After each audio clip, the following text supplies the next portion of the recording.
Good morning, students. Today we will do our geography lesson second, land, soil, water, natural vegetation, and wildlife.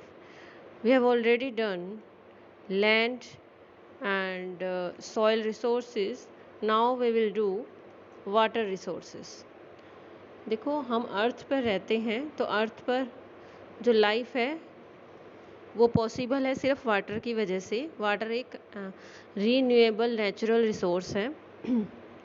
ये क्या करता है, सभी living beings को support करता है, जैसे एनिमल्स हो गए, ह्यूमंस हो गए, वेजिटेशंस हो गई। So it is use for a variety of purpose in addition to its normal use of drinking. हम पानी का देखो आपको पता ही है कहाँ कहाँ यूज़ करते हैं, पीने के लिए, washing clothes, industry, agriculture, electricity. So हर चीज़ कहाँ से मिलती है हमें, फार्मिंग। और ये क्या है, एक water is a unique liquid which has no alternative. हर एक का अल्टरनेटिव सब्स्टिट्यूट होता है, लेकिन वाटर का कोई भी अल्टरनेटिव नहीं है। वाटर क्या है, एक major body constituent of several plants and animal species. जो हमारी बॉडी है ये भी इसका हिस्सा, 71% हिस्सा भी तो पानी से ही बना है। So several percent of human body consists of water. Ocean are responsible for reducing the extremes of temperature between summer and winter, day and night. जो भी डे और नाइट का जो क्लाइमेट टेम्परेचर होता है वो कौन डिसाइड करता है, हमारा जो धरती पर जितना पानी है वो ही ये नॉर्मल रखने में हेल्प करता है। अब वाटर कितना अवेलेबल है, हमारे अर्थ जो प्लैनेट है ये इकलौता एक ऐसा प्लैनेट है जिस पर वाटर है। वाटर कवर्स, और वाटर भी 71% लैंड पर क्या है, धरती पर क्या है, वाटर है। इसके 71% सरफेस पर क्या है, water. That's why the earth appears blue. इसीलिए तो अर्थ ब्लू दिखाई देती है। अगर हम स्पेस से देखते हैं तो अर्थ का कलर कैसा दिखाई देता है, ब्लू। इसीलिए इसको या तो ब्लू प्लैनेट बोलते हैं या वाटरी प्लैनेट बोलते हैं। ठीक है। Water exist on earth in various forms. जो वाटर है वो वेरियस फॉर्म्स पर मिलता है। मोस्ट ऑफ द वाटर यानी 97% on the surface of the earth is in ocean and seas. यानी देखो धरती की जितनी जगह है उसका 71% किसने घेरा हुआ है, पानी ने। और जितना धरती पर पानी है उसका 97% कहाँ पर लाई करता है, ओशन और सीज में, यानी समुंदर में। So this water is saline and hence unsuitable for domestic, agriculture and industrial purposes. पर जो समुंदर का पानी है ये पीने लायक नहीं होता, यूज़ लायक नहीं होता, इसको बनाना पड़ता है यूज़ के लायक। ठीक है। सो अनदर जो 2% बच गया हमारा, water is contained in ice caps and glaciers. एक तो समुद्रों में पानी होता है और कहाँ पर होता है, बर्फ़ के रूप में, पहाड़ों में, ग्लेशियर्स में, आइस कैप्स में। और जो 1% वाटर बच गया वो fresh water which is found as ground water and also as surface water in rivers and lakes. This water is suitable for human consumption. जो सिर्फ धरती का 1% वाटर ही है जो ह्यूमन कंजप्शन के लिए काम आता है। और जो 0.001% बच गया टोटल वाटर का on the earth surface is in the atmosphere at any one time. एक टाइनी फ्रैक्शन होता है वो एटमॉस्फेयर में रहता है। वो किसकी फॉर्म में रहेगा फिर, इवेपोरेट की फॉर्म में। ठीक है। This relatively small amount of water in the hydrological cycle is far crucial for us. Then distribution of fresh water. अब जो फ्रेश वाटर है उसका डिस्ट्रीब्यूशन कैसे किया हुआ है नेचर ने। Fresh water is one of the most precious substances on the earth, but its distribution is highly uneven. अब जैसे मैंने आपको बताया था कि पूरी धरती पर जो सेंटर पॉइंट है उसको क्या बोलते हैं, इक्वेटर जो लैटिट्यूड है। Climatic reasons are responsible for many of these inequality in water availability. First one आ जाता है हमारा एरिया ऑफ सरप्लस प्रेसिपिटेशन, यानी सबसे ज़्यादा बारिश कहाँ पर होती है? Between equator and 20 degree north and south latitude and areas around north and south of 40 degree latitude precipitation exceeds evaporation, hence these areas have surplus precipitation. precipitation होता है इक्वेटर के 20 डिग्री नॉर्थ और साउथ की तरफ, और सबसे ज़्यादा evaporation इसी एरिया में होता है धरती के।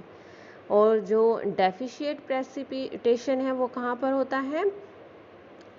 नॉर्दर्न और साउदर्न हेमिस्फीयर में जो डेजर्ट्स हैं, जैसे in the northern hemisphere Sahara, Arabia और गोबी डेजर्ट आ जाते हैं, और साउदर्न हेमिस्फीयर में कौन से आ जाते हैं? Atacama, Kalahari and western Australian desert. तो यहाँ पर क्या है? डेफिशिएट प्रेसिपिटेशन है, यानी कम बारिश होती है। डेजर्ट में देखो कम ही होएगी, तो ये जो डेजर्ट वाला एरिया आ जाता है यहाँ पर कम प्रेसिपिटेशन है, और इसके अलावा जो बच जाता है यानी सब ट्रॉपिकल एरिया, जो ट्रॉपिकल एरिया बच जाता है वहाँ पर क्या है? ज़्यादा प्रेसिपिटेशन है।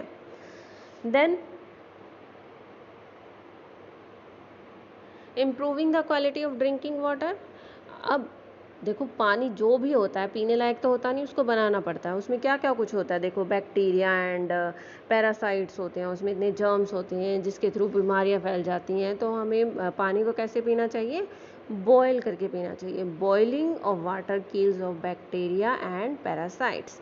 अब pesticides are also the chemical और टॉक्सिक इन द वाटर, जो ह्यूमन के लिए अच्छा नहीं है। और जो प्रोसेस होता है इम्प्योरीफाई वाटर को प्योर करने का, उसे कौन सा प्रोसेस बोलते हैं? डिस्टिलेशन। उसे कौन सा बोलते हैं प्रोसेस? डिस्टिलेशन।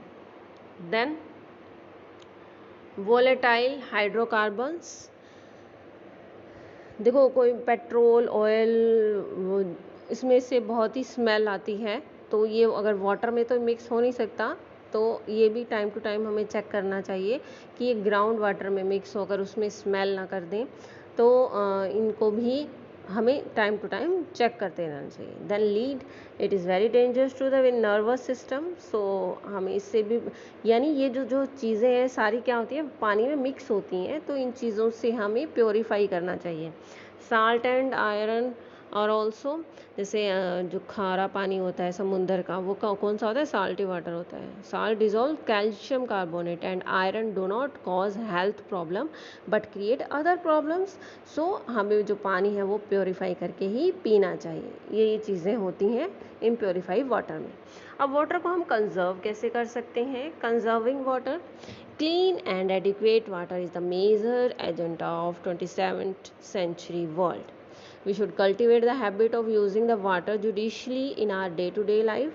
हम डोमेस्टिक चोर्स में भी कई बार इतना पानी वेस्ट कर देते हैं, तो वेस्ट नहीं करना चाहिए। हमें ज़्यादा से ज़्यादा यूज़ करना चाहिए पानी को। यूँ नहीं है कि उसको वेस्ट करना चाहिए, उसको यूज़ करना चाहिए। अगर हमने यूज़ नहीं करना तो टैप क्लोज कर दो, ठीक है। तो वेस्टेज ऑफ वाटर हमें रोकना है। वो कैसे रोक सकते हैं? फॉरेस्ट एक अच्छा फंडा है। ज़्यादा से ज़्यादा प्लांट्स लगाएंगे तो हम वाटर को बचा सकते हैं। उनसे क्या होगा? कंजर्व होगा वाटर इन द अर्थ, तो ग्राउंड वाटर का लेवल बढ़ेगा। So water can also be impounded by making check dams also, and rainfall water is used maximum for irrigation, ठीक है। Over irrigation needs to be avoided and seepage losses from canals can be minimised, and in arid and semi arid regions dry land farming system जैसे sprinkler irrigation कर सकते हैं। जैसे एक pipe पानी में ना, एक पाइप क्रॉप्स में ना छोड़ के हम क्या कर सकते हैं? स्प्रिंकल वाटर इरिगेशन सिस्टम कर सकते हैं। जैसे आप लोगों ने देखा भी होगा कि एक फाउंटेन सा होता है, जो इस टाइप से पिक्चर दिखाई हुई है इसमें, तो इससे चारों तरफ पानी भी मिल जाता है और वाटर वेस्ट भी नहीं होता। इससे हम पानी को कंजर्व कर सकते हैं, रिसाइकल कर सकते हैं वाटर को। For cooling purposes. Waste water of kitchen में बी यूज फॉर गार्डन्स, हम वो वाला पानी गार्डन में दे सकते हैं, हमारे गमलों में दे सकते हैं, पौधों को दे सकते हैं।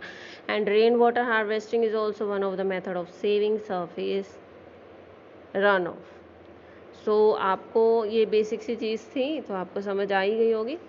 सो हम नेक्स्ट वीडियो में natural vegetation and wild life के बारे में पढ़ेंगे। So we will meet in next video. Till then keep learning at your home students. Bye all of you, take care everyone.